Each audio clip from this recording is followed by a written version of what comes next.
channel Ngulik Horor.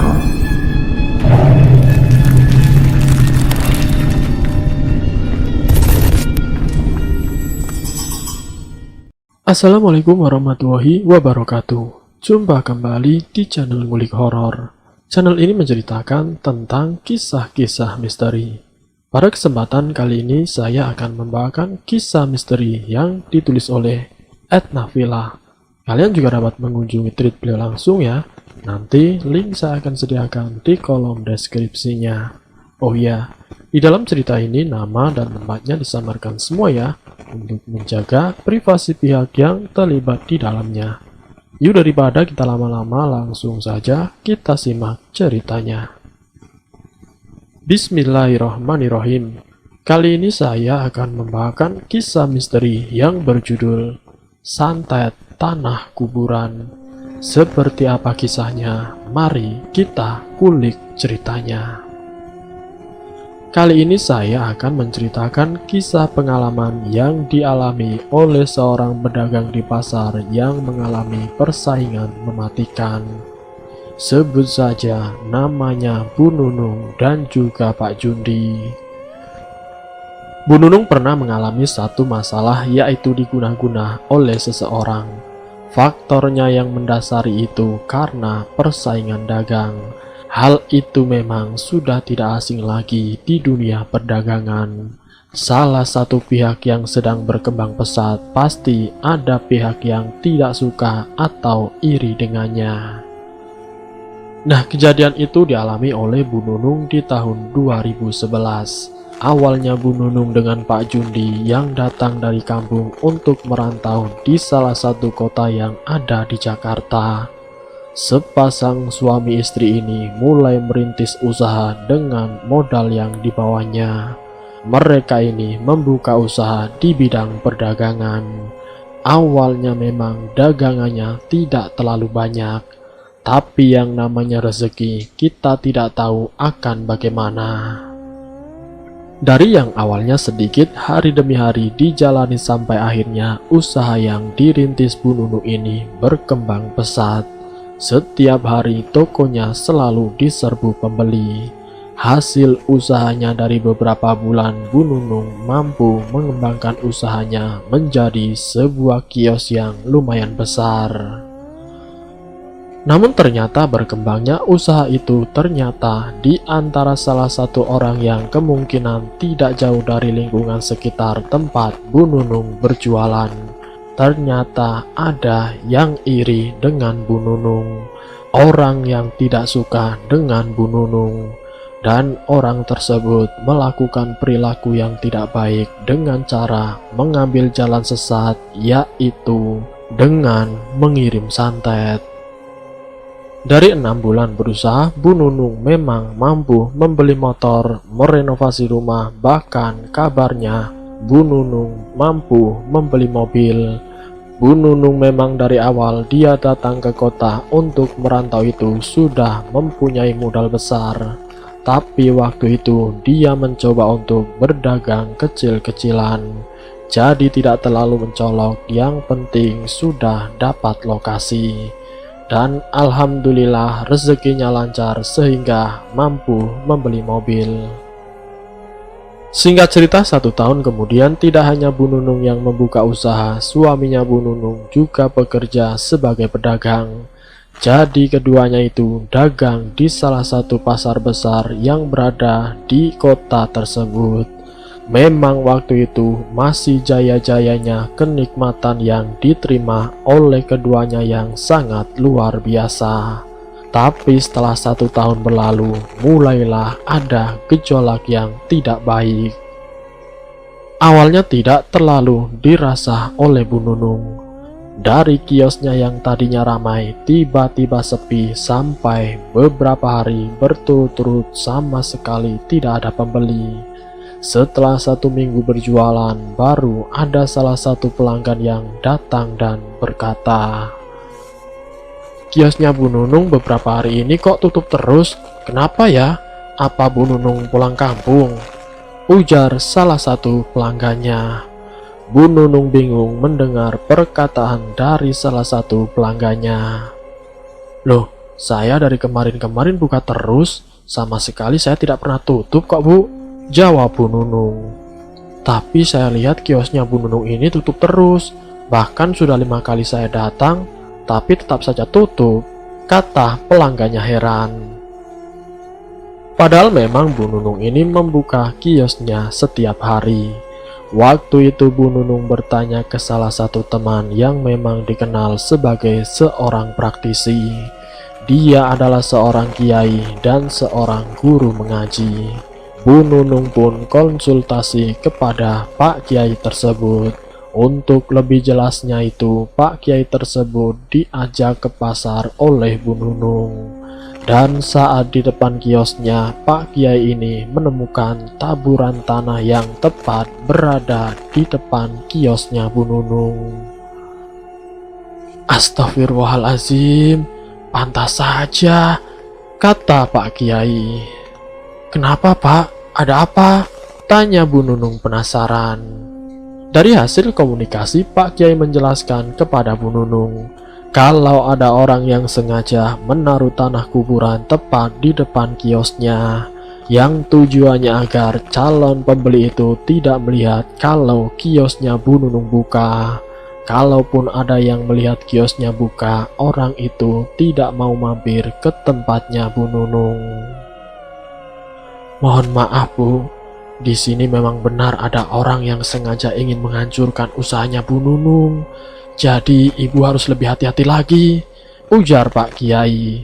Bu Nunung yang mendengar penjelasan dari Pak Kiai sempat terkaget dan tidak menyangka ada orang yang jahat dengannya. Tolong bantu saya Pak Kiai untuk menyingkirkan hal itu, pinta Bu Nunung. Insya Allah Bu, tapi tidak mudah, butuh waktu beberapa hari. Bu Nunung juga harus bermunajat kepada Sang Pencipta, yaitu Allah Subhanahu wa Ta'ala, tutur Pak Kiai kepada Bu Nunung. Singkat ceritanya, alhamdulillah dalam kurun waktu 7 hari kekuatan tanah kuburan itu melemah atau luntur, dan setelah itu usahanya kembali normal. Namun tidak berselang lama, hanya dalam kurun waktu 1 bulan, Bu Nunung kembali mengalami masa-masa sulit. Dan kejadian tempo lalu kembali terulang. Bu Nunung yang setiap harinya ke pasar membuka kiosnya karena memang penghasilan yang didapat itu dari berdagang. Selama 10 hari para pembeli maupun pelanggan sama sekali tidak ada yang datang. Melihat kiosnya Bu Nunung bahkan mengira kalau Bu Nunung sudah tidak lagi berjualan di tempat itu lagi.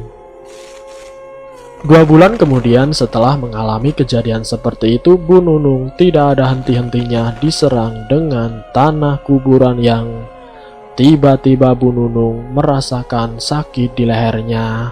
Untuk makan minum pun Bu Nunung tidak bisa. Untuk memasukkan 1 tetes air itu rasanya sangat sakit sekali. Lehernya yang sangat nyeri membuat Bu Nunung tidak ada asupan makanan yang masuk ke dalam tubuhnya. Saat diperiksakan ke dokter, dokter pun mengatakan kondisinya tidak parah, hanya butuh waktu istirahat dan dehidrasi. Singkat ceritanya, sudah hampir 1 minggu Bu Nunung tidak ke pasar. Pak, ibu mau berangkat jualan ya? Kata Bu Nunung yang sebenarnya masih lemah. Loh, memang ibu sudah tidak sakit lagi? Ibu butuh waktu istirahat yang banyak, jawab suaminya.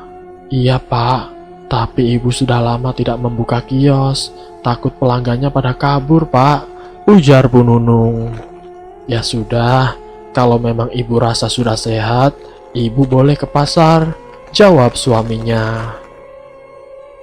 Waktu itu Bu Nunung berangkat dari rumah jam setengah 8 sampai jam 8 pagi baru membuka kiosnya. Setengah jam membuka kiosnya ada pelanggan yang datang. Namun setelah pelanggan itu pergi, buru-buru Bu Nunung menutup kiosnya, bergegas untuk pulang dan menemui suaminya. tapi ternyata suaminya sudah berangkat bekerja. Bu Nunung pun menunggu sampai duhur suaminya pulang. "Loh, Bu, kok sudah pulang?" tanya suaminya. "Iya, Pak, Ibu sudah tidak tahan. Tiba-tiba leher Ibu sakit sekali, Pak," kata Bu Nunung. "Ya sudah, ayo kita ke rumah sakit sekarang, Bu," ajak suaminya. Lalu kemudian suaminya ini mengantar Bu Nunung ke dokter spesialis. Kata dokter itu, leher Bu Nunung seperti ada tumor atau semacam daging tumbuh yang membuat makanan atau minuman itu tidak bisa masuk karena di tenggorokannya itu ada sumbatan. Setelah dironsen nampak nyata seperti ada benjolan. Lalu kemudian Bu Nunung diberi obat pereda nyeri. Hari demi hari kini tubuhnya Bu Nunung kian kurus. Sakitnya yang tidak kunjung sembuh sampai hampir 2 bulan lamanya. Bu Nunung yang setiap malamnya selalu kesakitan bahkan sampai merancau kepanasan. Rancauan, ringisan dan teriakan dengan rian air mata membuat suaminya Bu Nunung langsung membawa Bu Nunung ke dokter spesialis yang lain agar jelas apa yang sebenarnya dialami oleh istrinya ini. Saat diperiksa, memang benar di tenggorokannya ini ada benjolan yang menyumbat, sehingga minuman dan makanan tidak bisa masuk, dan sumbatan itu membuat lehernya Bu Nunung terasa nyeri. Dokter itu langsung menyarankan agar segera dioperasi saat itu juga. Singkat ceritanya, saat sedang dioperasi, di mana benjolan yang sangat jelas saat diperiksa oleh dokter. Namun setelah dilihat secara langsung, benjolan itu sama sekali tidak ada. Dokternya pun sempat bingung apa yang sebenarnya dialami oleh Bu Nunung. Lalu kemudian dokter itu menyampaikan kepada suaminya Bu Nunung, "Mohon maaf, Pak. Apa istri Bapak ini pernah menelan makanan yang keras?" tanya Pak dokter antusias. "Soal menelan makanan sama sekali tidak pernah, Pak," jawab suaminya Bu Nunung. "Iya, Pak, sewaktu tadi diperiksa dengan keras ada yang menyumbat. Namun setelah beberapa jam operasi, di leher di tenggorokan itu tidak ada satupun barang yang ditemukan," kata Pak dokter kebingungan. Singkat ceritanya, setelah 2 hari 2 malam dirawat di rumah sakit yang harus mengeluarkan biaya yang banyak, sampai mobilnya terjual untuk membayar biaya operasi istrinya. Dalam waktu hampir 4 bulan, hampir semuanya sudah terjual untuk biaya pengobatan Bu Nunung yang tidak ada perubahan sama sekali. Sekarang hanya sisa 1 rumah. Bu Nunung sendiri bingung kenapa sakitnya tidak sembuh-sembuh. Apa ini adalah ulah orang yang tidak suka denganku? Suaminya Bu Nunung yang mencoba mencari pengobatan alternatif ke salah satu ulama yang termasuk ulama besar di kampungnya, yang waktu itu disarankan oleh temannya untuk mencoba meminta bantuan dan meminta doanya agar Bu Nunung bisa segera sembuh. Akhirnya suaminya Bu Nunung mengikuti saran dari temannya. Lalu kemudian suaminya Bu Nunung sampailah di rumah Pak Kiai.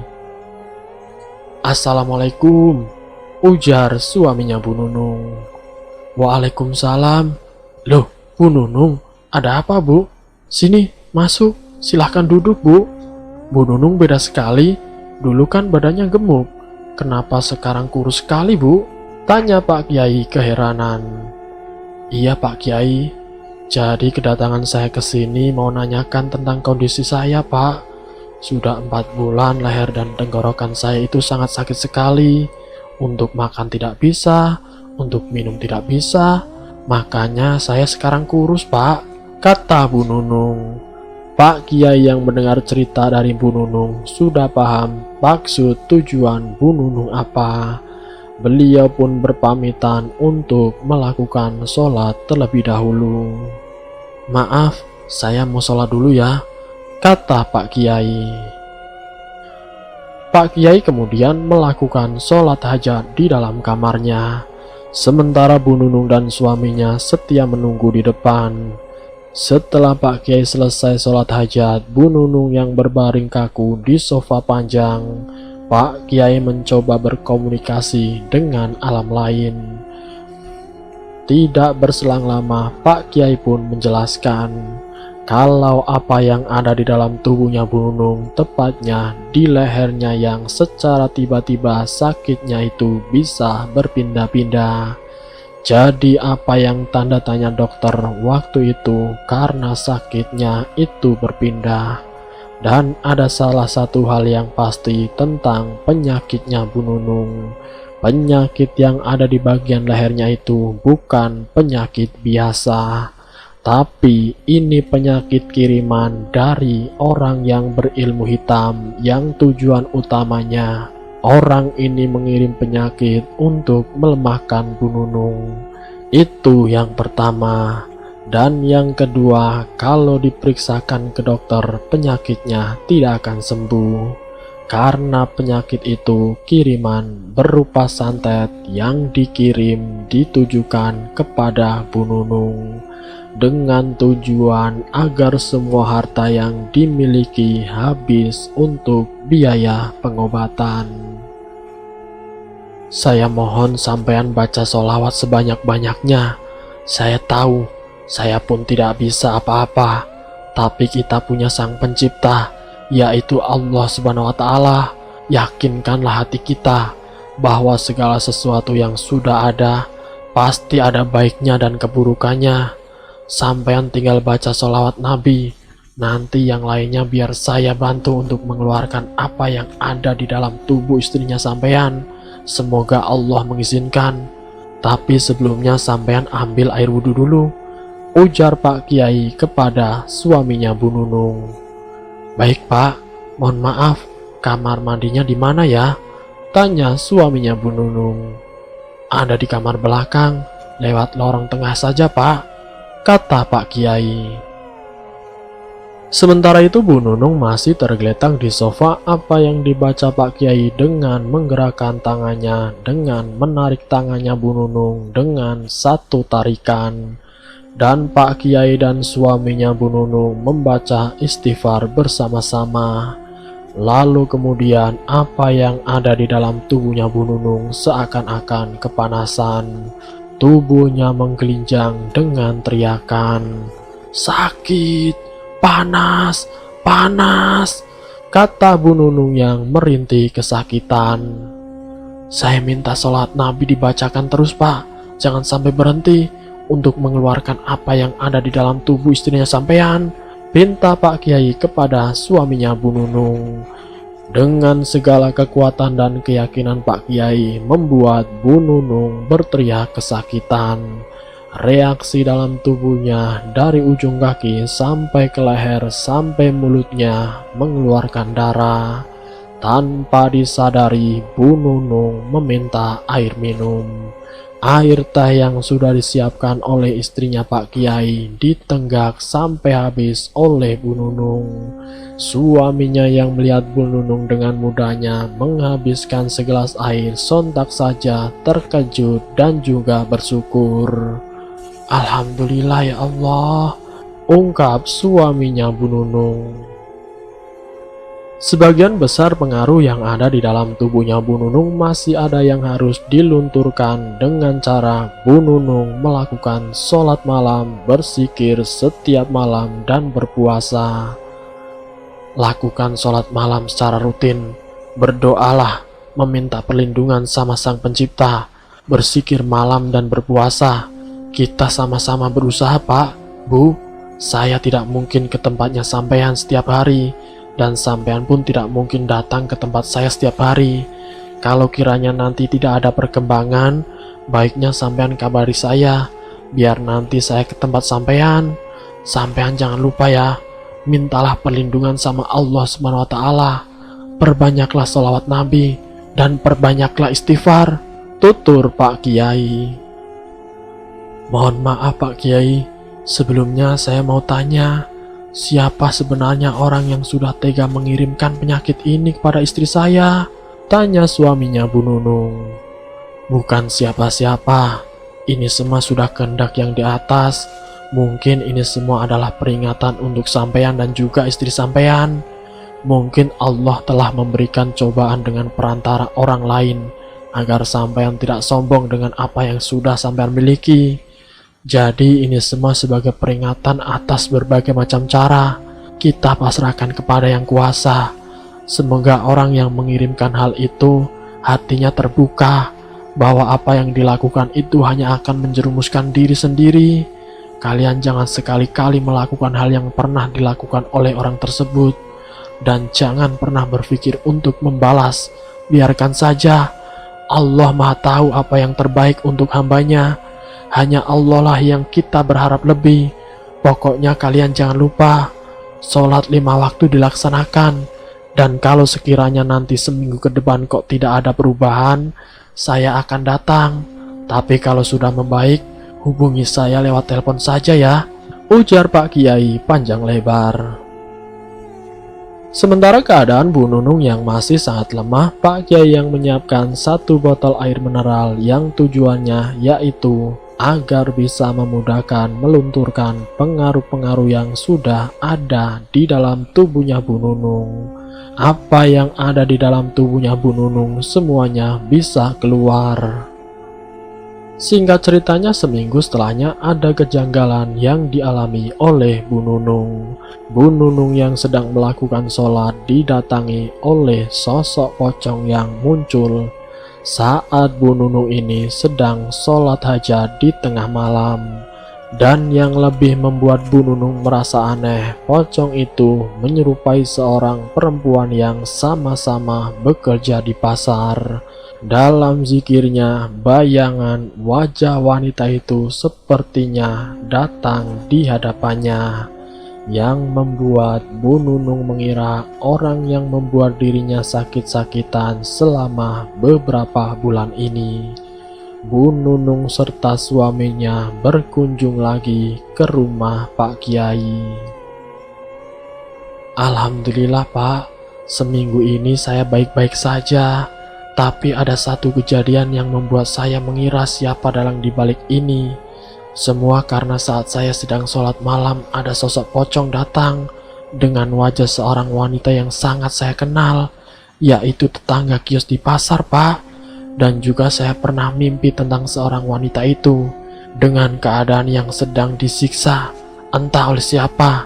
Yang jelas sosok itu bertubuh besar dan mengerikan, ujar Bu Nunung menjelaskan kepada Pak Kiai. Alhamdulillah, sekiranya keadaan Bu Nunung sudah membaik, masalah ini sudah selesai. Kalaupun perempuan itu yang ada di dalam mimpinya Bu Nunung memang benar pelakunya, janganlah Bu Nunung balas dendam. Biarkan itu urusan yang di atas. Kita doakan saja yang terbaik. Keadaan Bu Nunung juga sudah kembali segar, sudah bisa berjalan seperti biasanya, tutur Pak Kiai. Sekitar 4 bulan lamanya perempuan yang pernah hadir di dalam mimpinya Bu Nunung. Bu Nunung mendapat kabar kalau wanita yang ada di dalam mimpinya Bu Nunung ini mengalami masalah yang luar biasa. Kondisi rumah tangganya yang berantakan, suaminya pun meninggalkannya, anak-anaknya juga membenci dirinya, dan usaha dagangannya pun semakin hari semakin menurun, yang membuat sekarang perempuan itu mengalami kebangkrutan. Dan selesai. Semoga dari kisah ini kita dapat mengambil hikmah dan pelajarannya. Ambil sisi baiknya dan buang jauh-jauh sisi negatifnya. Semoga kita semua selalu dalam lindungan Allah SWT. Ambil sisi positifnya dan buang jauh-jauh sisi negatifnya. Terima kasih untuk kalian yang sudah mampir di channel kami. Jika kalian tertarik dengan video kami, silakan tekan tombol like, share, dan komen. tekan subscribe untuk mengikuti video-video kami yang selanjutnya. Wassalamualaikum warahmatullahi wabarakatuh.